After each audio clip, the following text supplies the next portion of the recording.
Hello, friends. I wanted to talk today about my experience as an American owning a horse in Ireland, and I'm going to be showing some pictures and videos as we go.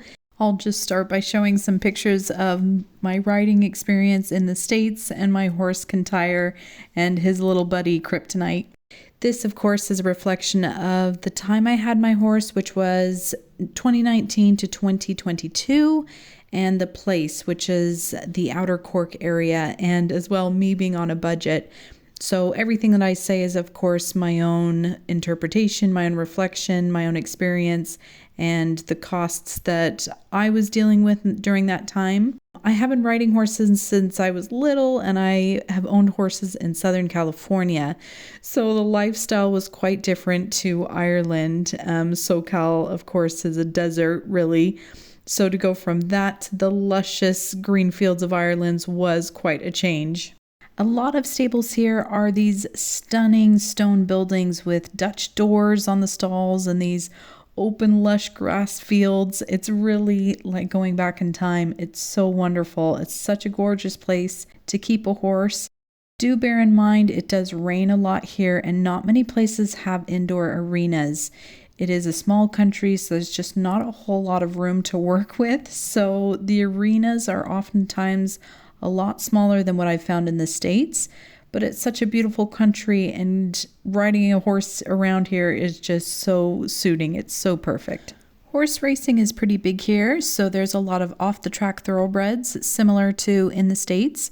There are also a lot of cobs, which is what my baby girl was, and she was fabulous. She was great for what I was looking for, as I really enjoy trail riding, more so than jumping. So in my head, a thoroughbred just wasn't for me, but I wanted something a little bit smaller and a little bit quieter.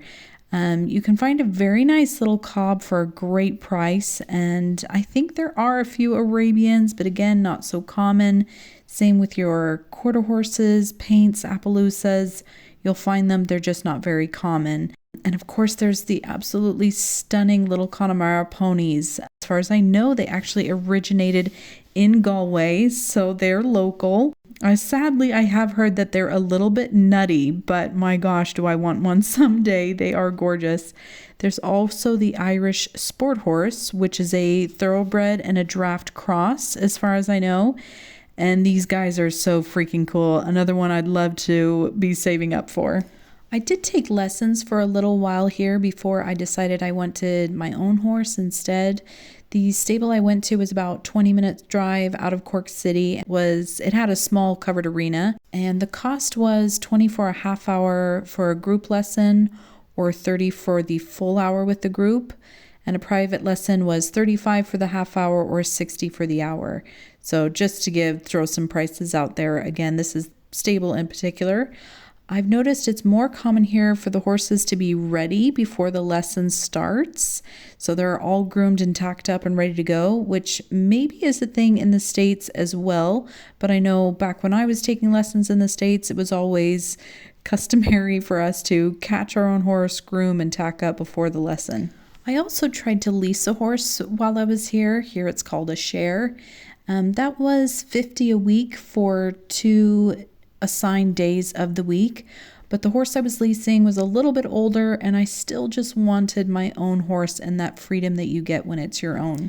So I bought my little lady in 2019, like I said. Her name was Molly, but I changed it to Eclipse. I saw her picture on a website called Done Deal, which is like the Craigslist here, and I was like, I have to have her. I thought she was just so beautiful. I believe she was 5 or 6 years old when I got her, but she had only had 30 days on her, and then she was put back out into a field. But when I went out and I met her and I got to ride her, I had a pre-purchase exam done, and then I did have to pay to have her transported to Cork. But again, I was looking for a horse a little bit more on the quiet side because I do love trail riding just so much. I originally wanted a gelding, but I saw her picture and just was absolutely smitten.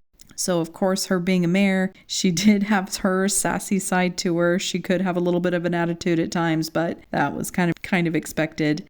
For the most part, she just wanted to eat. She had a never-ending appetite, so she and I could certainly relate on that level. And I think because she was only started and she was kind of out in the countryside a little bit, so she was that little bit cheaper. The boarding stables here are called liveries. I was at a livery that was about 30 minutes outside of Cork, where I was living. The cost was $55 a week for what they call a DIY, a do-it-yourself. And I believe the full livery was $100 a week, I believe, and that included a daily muck out and the cost of the shavings. So with the DIY, it included being turned out for about an hour a day, and it included the cost of the hay and being fed hay twice daily. She would also get grain around 4 o'clock if you paid for your own bag, which is about €10 a week. The shavings were €8 a bag at the time, and usually I'd use 2 in a week, and I'd say her stall was probably about 10 by 10.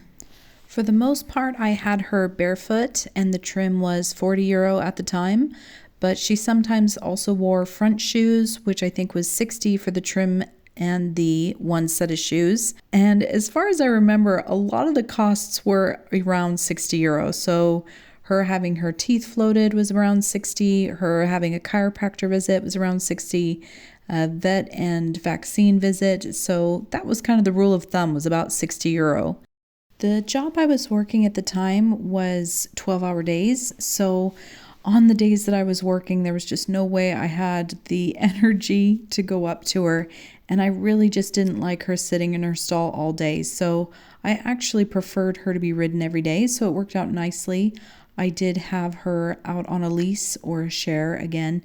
So same thing, I think it was about $200 for the month, and that meant 2 or 3 days a week. But it was really nice. There would be a regular girl that I would have a contract with her. And it also meant that Eclipse wasn't just being used to me riding her, but she was getting an experience of somebody else and just getting that special attention every day that she deserved.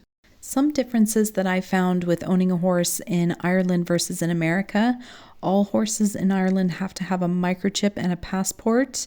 The passport will have information on your horse like their vaccine, their current owner. As well, a lot of the terms were different. So a trail ride is a hack or a trek, a saddle pad is a numna, a halter is a head collar, a blanket is called a rug, the grain they would call their nuts, a trailer is a horse box, and horses are still measured in hands here, but they're also measured in centimeters, and of course their weight is in kilograms, so that was a little getting used to. I had to include this video of this adorable baby cob that I saw. I just had parked up in a parking lot someday and saw this little guy having a little snack. As well, I was on the road one day and a full hunt came through. It was the coolest thing.